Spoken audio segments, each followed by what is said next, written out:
बिस्मिल्लाहिर्रहमानिर्रहीम। अस्सलाम वालेकुम। मेरा नाम है हारिसुल्लाह और आप देख रहे हैं वसीम अकेडमी। आज के लेक्चर में हम स्टार्ट करेंगे chapter number 1 exercise number 1.2। Question number 1 हमारे पास है right transpose of following matrix. इसमें हमने ट्रांसपोज लिखने हैं और हमारे पास मैट्रिक्स गिवन होंगे। फर्स्ट ऑफ ऑल हम डिस्कस करेंगे कि ट्रांसपोज होता है क्या है। तो ट्रांसपोज में हम इंटरचेंज करते हैं रोज़ इन कॉलम्स की।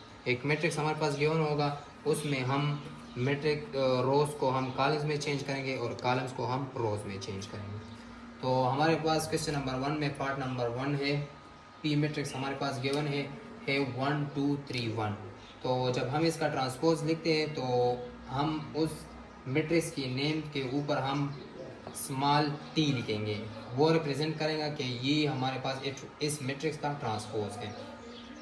अब हमारे पास ये एक मैट्रिक्स गिवन है P1 2 3 1। इसका ट्रांसपोज हम जब हम लिखेंगे तो ये P और इसके ऊपर हम स्मॉल t लिखेंगे और हमारे पास इसमें ये एक रोज़ है और ये दूसरा रोज़ है।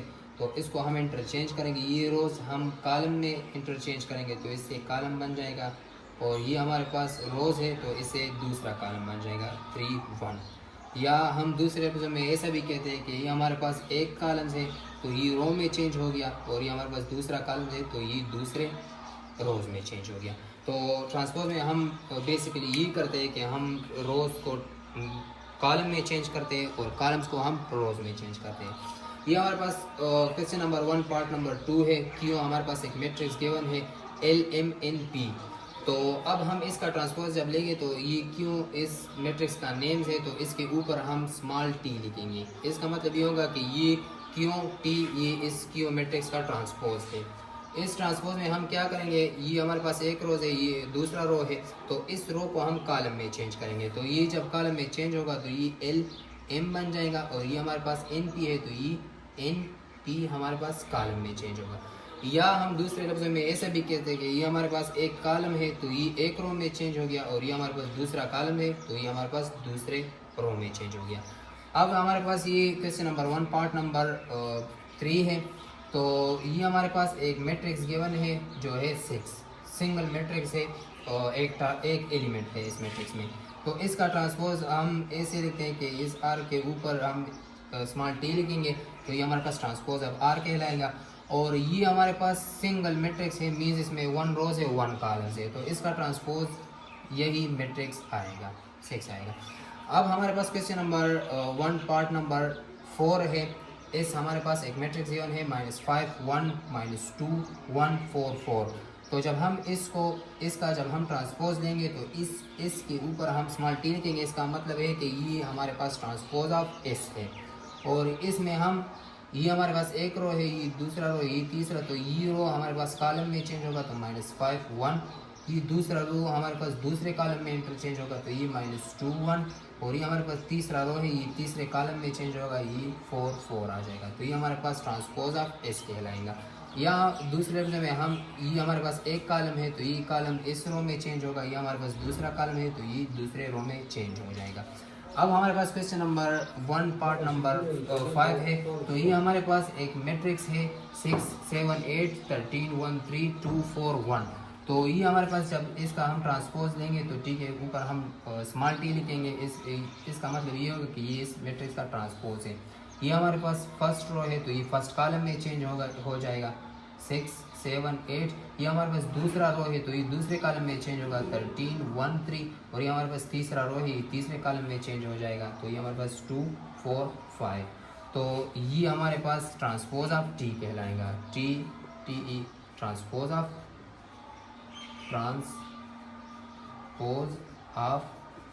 t कहलाएगा। क्वेश्चन नंबर 2 में अब हमसे ये मांगते हैं कि which of the following matrix are transpose of each other. ये हमारे पास 4 क्वेश्चन गिवन है। इसमें हमसे ये मांगता है कि इसमें कौन से दो मैट्रिक्स एक दूसरे के ट्रांसपोज है। तो इसमें पार्ट ए जो है, इसमें मैट्रिक्स हमारे पास गिवन है, ए मैट्रिक्स है A1 A2 B1 B2 और दूसरा हमारे पास मैट्रिक्स है A1 B1 A2 B2। तीसरा ये है मैट्रिक्स है C मैट्रिक्स है -3 1 -1 4 2 7 और डी हमारे पास मैट्रिक्स है -3 4 1 2 -1 7। तो इसमें यहाँ से हमारा एक कि कौन से दो मैट्रिक्स एक दूसरे के ट्रांसपोज है। तो जब हम इसका ट्रांसपोज लेंगे तो ये हमारे पास रो 1 है और ये रो 2 है। जब हम इसका ट्रांसपोज लेंगे तो ये हमारे पास ए से कन्वर्ट हो जाएगा A1 और इसका ट्रांसपोज होगा A1 A2 और इसका ट्रांसपोज होगा B1 B2। तो ये हमारे पास फर्स्ट रो फर्स्ट कॉलम में चेंज हो गया और सेकंड रो सेकंड कॉलम में चेंज हो गया। तो हम अब इसमें देखेंगे कि इस मैट्रिक्स का कौन सा मैट्रिक्स इक्वल है। तो जब हम ये बी मैट्रिक्स को देखेंगे तो ये हमारे पास ए का ट्रांसपोज आता है। तो सिंपल वर्ड में हम ये लिखेंगे कि बी इज ट्रांसपोज ऑफ ए। और इसी तरह जब हम ये सी मैट्रिक्स को देखें -3 1 -1 है 4 2 7 है। तो जब हम इसका ट्रांसपोज लेंगे तो ये फर्स्ट रो फर्स्ट कॉलम में चेंज हो जाएगा और सेकंड रो सेकंड कॉलम में चेंज हो गया। जब हम मैट्रिक्स डी को जब हम देखेंगे तो ये फर्स्ट रो फर्स्ट कॉलम में चेंज हुआ है और सेकंड रो सेकंड कॉलम में चेंज हुआ है। तो इसी तरह हम इसमें ये लिखेंगे कि D is transpose of matrix. अब हम क्वेश्चन नंबर 3 को डिस्कस करेंगे। इस क्वेश्चन में हमसे क्या पूछ रहा है कि which are the following matrices are symmetrics. इसमें मेन हमारे पास मानते हैं कि कौन से मैट्रिक्स जो है हमारे पास साइमेट्रिक्स है। तो साइमेट्रिक्स कैसे कहते हैं? साइमेट्रिक्स वो मैट्रिक्स होते हैं जब हम ए का ट्रांसपोज लेंगे और उसका ट्रांसपोज दोबारा उस ए मैट्रिक्स के इक्वल आ जाएंगे। तो फिर हम कहेंगे कि ये ए मैट्रिक्स हमारे पास साइमेट्रिक मैट्रिक्स है। ये इसका जनरल फॉर्म है। अब हम क्वेश्चन नंबर 3 में पार्ट नंबर ए करेंगे। पार्ट नंबर ए में फर्स्ट हम इसका ट्रांसपोज मालूम करेंगे। ये हमारे पास ए मैट्रिक्स है। जब हम इसका ट्रांसपोज लेंगे तो ये हमारे पास एक रो है, ये दूसरा रो है। तो फर्स्ट रो फर्स्ट कॉलम में चेंज होगा और सेकंड रो सेकंड कॉलम में चेंज होगा। तो हमारे पास ये फर्स्ट रो है तो ये 5 7 है तो ये फर्स्ट कॉलम में चेंज हो जाएगा तो ये 5 -7 आ जाएगा। ये सेकंड रो है तो ये सेकंड कॉलम में चेंज हो जाएगा तो ये -1 5 आ जाएगा। तो ये इस जब हम अब इसको देखेंगे ए और ए ट्रांसपोज को जब हम देखेंगे तो इसके करस्पॉन्डिंग एलिमेंट हम जब हम देखेंगे तो ये 5 है, ये भी 5 है, ये -1 है, ये -7 है। तो A not equal to A transpose है। तो इसी वजह से ए जो मैट्रिक्स है ये हमारे पास नॉट साइमेट्रिक्स है। साइमेट्रिक्स ये हमारे पास साइमेट्रिक्स नहीं है। अब हम क्वेश्चन नंबर 3 पार्ट नंबर 2 को डिस्कस करेंगे। पार्ट नंबर 2 में हमारे पास बी मैट्रिक्स गिवन है -1 2 2 3। तो जब हम इसका ट्रांसपोज लेंगे तो बी ट्रांसपोज इक्वल टू ये हमारे पास फर्स्ट रो है, फर्स्ट कॉलम में चेंज हो जाएगा तो ये -2 -1 2 हो जाएगा। और ये हमारे पास सेकंड रो है तो ये सेकंड कॉलम में चेंज हो जाएगा तो ये हमारे पास 2 3 आ जाएगा।